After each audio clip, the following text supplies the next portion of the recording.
Audio Jungle.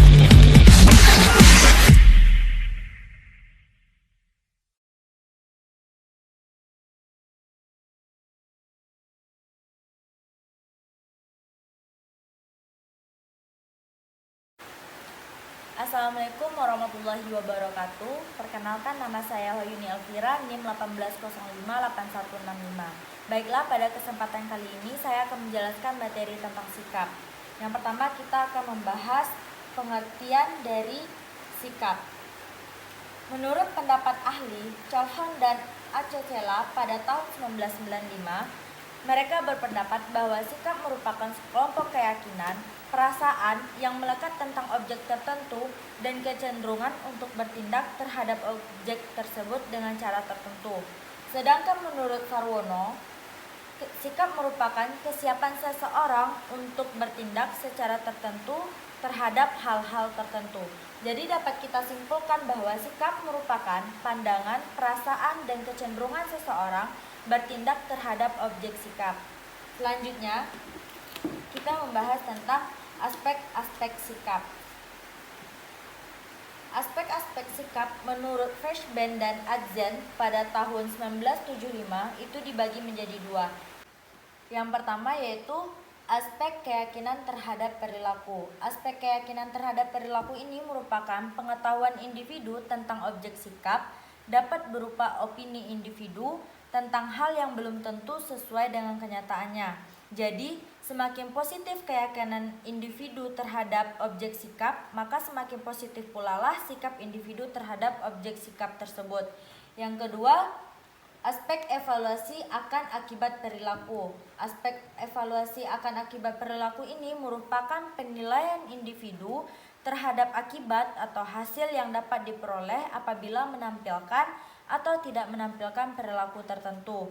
Jadi di sini merupakan penilaian individu yang bersifat menguntungkan atau merugikan. Selanjutnya, teori-teori sikap. Menurut Fishman dan Adzen pada tahun 1975, teori sikap ini dibagi menjadi tiga. Yang pertama, yaitu adanya teori belajar. Teori belajar ini merupakan sikap yang ditentukan oleh apa yang dia pelajari sebelumnya. Pada teori ini terdapat tiga mekanisme. Yang pertama, asosiasi. Yang kedua, reinforcement. Yang ketiga, imitasi. Yang asosiasi merupakan dipengaruhi oleh sesuatu yang lain, baik menyenangkan atau tidak. Sedangkan reinforcement merupakan sikap yang dipengaruhi oleh karma. Dengan bersikap seperti itu, dia memperoleh sesuatu yang menyenangkan. Sedangkan imitasi merupakan sikap yang diperoleh hasil dari meniru orang lain. Yang kedua adalah teori intensif.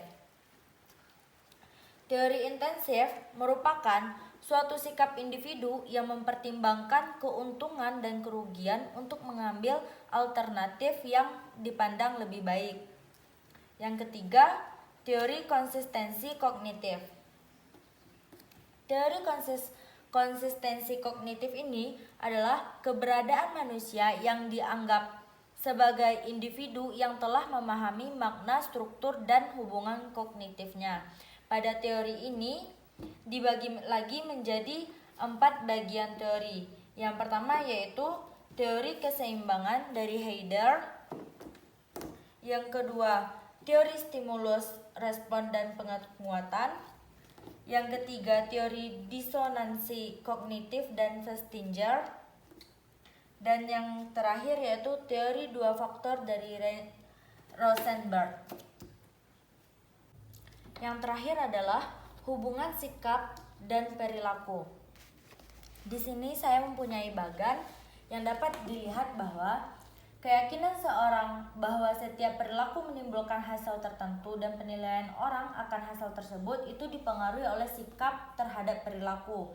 Sedangkan keyakinan seseorang bahwa individu dan kelompok tertentu berpikir apakah dia sebaiknya melakukan suatu perilaku tertentu atau tidak melakukan sesuatu perilaku tertentu serta motivasi untuk mengikutinya itu dipengaruhi oleh norma subjektif.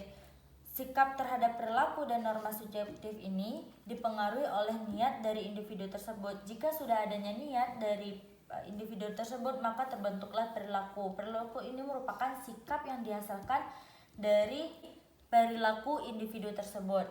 Nah, pada gambar ini merupakan model teori tindakan beralasan dari Atzen dan Feshband pada tahun 1980.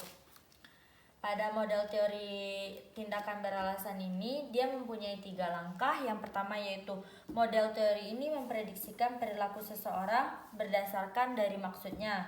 Yang kedua yaitu maksud perilaku bisa diprediksi dari 2 variabel utama.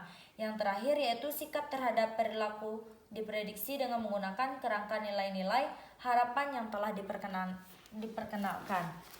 Baiklah, sekian dari presentasi saya pada hari ini. Jika ada kesalahan dan kekurangan, saya mohon maaf. Saya sudahi dengan Assalamualaikum warahmatullahi wabarakatuh.